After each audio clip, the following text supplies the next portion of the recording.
Senior security analyst और जो farmer retired major general हैं जाहिद महमूद साहब को, उनको जो है बदावत दी है। बहुत शुक्रिया जनरल जाहिद साहब टाइम देने के लिए। जनरल साहब, ये जो सिचुएशन अफगानिस्तान के साथ अब पाकिस्तान की बढ़ती जा रही है और उसमें हम एस्केलेशन तो देख रहे हैं, दो तरफा ताल्लुकात भी ऑलमोस्ट अब तो डिप्लोमेटिक जो सिचुएशन है दोनों ममालिक के, उस पर भी सवालात जो है वो जा रहे हैं। लेकिन पाकिस्तान का ये मशरूत करना कि अफगानिस्तान के साथ जो फ्यूचर कोऑपरेशन है या किसी किस्म का भी रिलेशनशिप है, वो जब तक दहशतगर्दों के खिलाफ कार्रवाई नहीं होती तब तक जो है सब कुछ हॉल्ट है। इसके लार्जर काउंटर्स क्या होंगे? एक तो रीजनल उसका जो है एक एनालिसिस क्या हो सकता है, क्योंकि काफ़ी ममालिक भी जो है वो बीच में इंटरसेशन करने की कोशिश कर रहे हैं, और पाकिस्तान और अफगानिस्तान के बायलैटरल रिलेशनशिप्स पर इसका क्या असर जो है पड़ेगा? जी इफ्तिखार साहब, मैं समझता हूँ कि I think situation is not very encouraging है नहीं। पाकिस्तान जो स्ट्रेटेजिक पेशेंस अपनाने की कोशिश कर रहे हैं उसके साथ कॉस्ट काफी अटैच हुई है जी।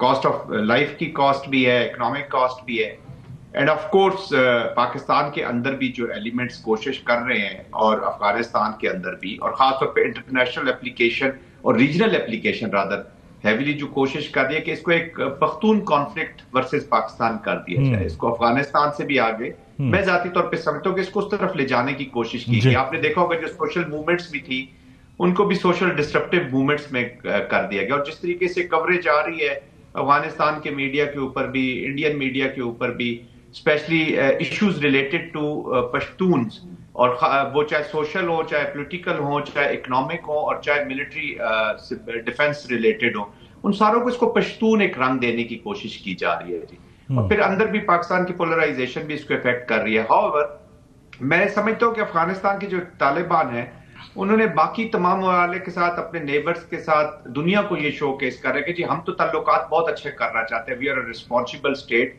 हम ये चीजें करना चाह रहे हैं। मैं जाती तौर पे समझो तहरीक तालिबान पाकिस्तान का उनके ऊपर एक बोझ एक्स्ट्रा पड़ गया हुआ है जी। मुझे तो लगता है उनके अंदर फियर सेट इन हो गए। हकानीज भी डरते हैं कि अगर हम एक्शन लेंगे इनके खिलाफ तो शायद ये कंधारियों के साथ ना मिल जाएं, कंधारी समझते हैं हम लेंगे तो हकानीज के साथ ना मिल जाएं और फिर हमें नुकसान पहुंचाएं, और दोनों ये भी डरते हैं कि ISIS किस तरफ भी जा सकते हैं। तो ये लीवरेज तहरीके तालिबान पाकिस्तान ने रखी हुई है। अब इस कॉन्टेक्स्ट में पाकिस्तान जो स्ट्रेटेजिक पेशेंस ये शो करना चाहता है कि वंस फॉर ऑल इसको इस इशू को हाईलाइट किया जाए, इसको एक ही वन एजेंडा रखा जाए, one point agenda, that is the Afghani soil abetting, supporting. और पाकिस्तान चाहता है कि ये इनके खिलाफ एक्शंस ले, वो एक्शन लेना नहीं चाहते। वो जो आप you know better than me, कि आपको पता है कि वो कहते हैं जी हमने आपको फैसिलिटेट कर दिया, दोनों को बिठा दिया, आप जाने और वो जाने, लेकिन वो उसको जो कवर देते हैं कि ये रिफ्यूजीज हैं, ये इनोसेंट है, that is not acceptable. Zahid साहब, ये तो आई मीन एक जो उसका काउंटर टेररिज्म और जो डिप्लोमेटिक और पॉलिटिकल जो उसका नेचर है इस रिलेशनशिप का, वो तो अंडरस्टैंड किया जा सकता है। लेकिन ये जो पेशेंस की भी आप बात कर रहे हैं, पाकिस्तान की पेशेंस की भी, क्योंकि ऑब्वियसली पिछले 5 सालों से ये अटैक्स जो है वो कंसिस्टेंटली होते हुए आ रहे हैं। आज भी हमने देखा कि मीटिंग्स हुई, जो ईरान के जो नेशनल सिक्योरिटी एडवाइज़र हैं वो भी पाकिस्तान आए हुए हैं, तुर्क्स भी आए, दोबारा भी ये डेलीगेशन एक्सपेक्टेड है कि वो पाकिस्तान जो है वो आएगा। ये सिचुएशन अगर इसी तरह जो है डेडलॉक जो है वो बना रहा और स्ट्राइक्स भी होती रही, अटैक्स भी साथ साथ में जो है वो होते रहे, तो फिर तो ये न्यू नॉर्मल जो है वो बन जाएगा। तो इसका सोल्यूशन जो है वो क्या निकल के आएगा? अल्टीमेटली तो ये एस्केलेशन एक ऐसे हद तक पहुंच जाएगी कि जो पहले एक झड़प हुई, अंदाजा तो यही है कि शायद उससे ज्यादा जो है वो रिएक्शन दोनों ममालिक की तरफ से आए। देखिए, पाकिस्तान अभी दो ही तरीके है जी। पाकिस्तान अब इस नतीजे पर पहुंचा है जो मैं समझता हूं कि Pakistan wants to create a cost जी। शायद थोड़ी सी इकोनॉमिक कॉस्ट भी क्रिएट करना चाहता है, सोशल पॉलिटिकल कॉस्ट भी क्रिएट करना चाहता है, other than the kinetic cost. इसलिए तो देखे ना, around huge number of refugees are being sent back जी। यहां पर भी जो रिफ्यूजीज के खिलाफ एक्शन हो रहे हैं उसको बड़ी कवरेज मिल रही है अफगानिस्तान के अंदर, और उसको वो दिखा भी रहे हैं दुनिया को जी कि जैसे अभी बड़ा जुल्म हो रहा है उनके साथ, रिफ्यूजीज के साथ। आई एम श्योर जब रिफ्यूजीज वापस जाते हैं तो बॉर्डर पे सिचुएशन जरूर होगी और कोई अच्छे हालात में तो वापस नहीं जाते चाहे आप जितना, but Pakistan is trying it's best कि वो ऑनरेबल तरीके से उनको वापस कर लिया जाए। पाकिस्तान की स्टेट बजाय उन रिफ्यूजीज को लेने के वो उसको एक्सप्लॉइट कर रही है। तो विक्टिम तो लोग हो रहे हैं जी, अफगानिस्तान के लोग जो रिफ्यूजीज की शक्ल में दुनिया के किसी हिस्से में भी बैठे वो विक्टिम हो रहे हैं, अफगानिस्तान के अंदर बैठे हुए लोग विक्टिम हो रहे हैं। तो पाकिस्तान ये डिफरेंट कॉस्ट क्रिएट करने की कोशिश कर रहा है टू कंपेल देम कि वो इसको समझे। अनफॉर्चुनेटली मैं समझता हूं कि अभी तक अफगानिस्तान जो तालिबान है वो स्ट्रक्चर्ड स्टेट की तरह बिहेव नहीं कर रहे। They don't have the agenda for Afghanistan. वही टिपिकल ट्राइबल जो एक मेंटेलिटी रही अफगानिस्तान के अंदर कि अपने ग्रुप को स्ट्रॉन्ग करो, पावर में बैठो, अपने आप को इकोनॉमी के साथ जोड़े रखो, जो वॉर रिलेटेड इकोनॉमी है, इलीगल स्पेक्ट्रम इकोनॉमी है।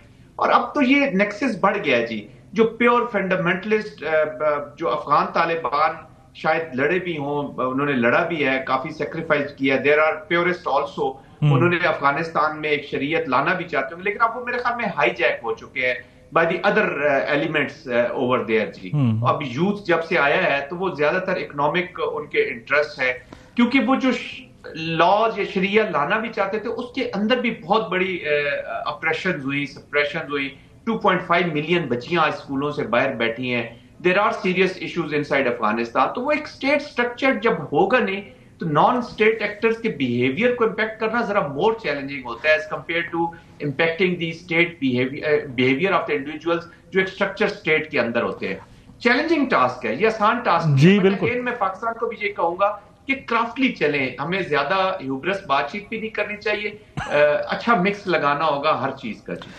कैरेट एंड स्टिक पॉलिसी जो है वो अपनानी पड़ेगी और लगता भी ऐसा ही है। लेकिन मैं थोड़ा जो है आपकी तवज्जो जो है वो इंटरनल सिक्योरिटी डायनामिक्स की तरफ भी जो है वो लेकर आना चाहता हूं कि पाकिस्तान के अंदर जो इंटरनल सिक्योरिटी के इशू चैलेंजेस हैं, इश्यूज हैं, जो बॉर्डर एरियाज के अंदर पर्टिकुलरली है, अफगानिस्तान की तरफ से एक इल्ज़ाम बार बार जो है वो नज़र आता है और हम उनके एक पूरी बाकायदा तौर पर एक कैंपेन देख रहे हैं जिसमें वो कहते हैं कि जो बॉर्डर है उस पर पाकिस्तान की हैवी इन्वेस्टमेंट है, तो क्यों हम नाकाम रह चुके हैं कि बार बार जो है ये इन्फिल्ट्रेशन जो है वो होती है।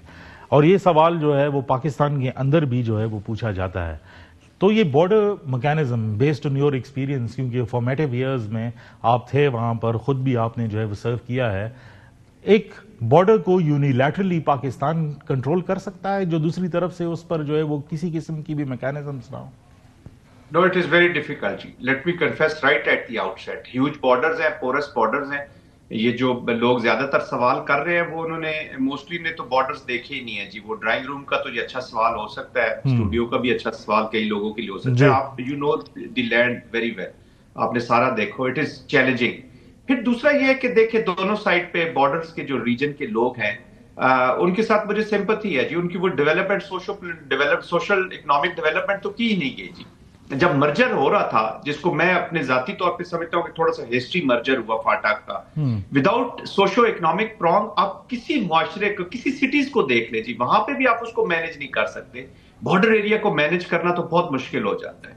और फिर आपका जब इलीगल स्पेक्ट्रम के साथ आपका रोजी रोटी स्मॉलेस्ट लेवल से टेक्निकल लेवल से बड़े लेवल्स तक चली जाए, एक हाउस होल्ड का भी डिपेंडेंस उसी के ऊपर हो, तो फिर देयर इज अ सिचुएशन। देखिए एक चीज मानने वाली है कि अगर आपका पेट खाली है ना जी, तो फिर तो मजहब भी नहीं है आपका कोई जी, टू बी वेरी ऑनेस्ट है। Economy it does matter. तो उसकी डेवलपमेंट के इश्यूज हैं, ये भी चैलेंजेस में इजाफा करते हैं।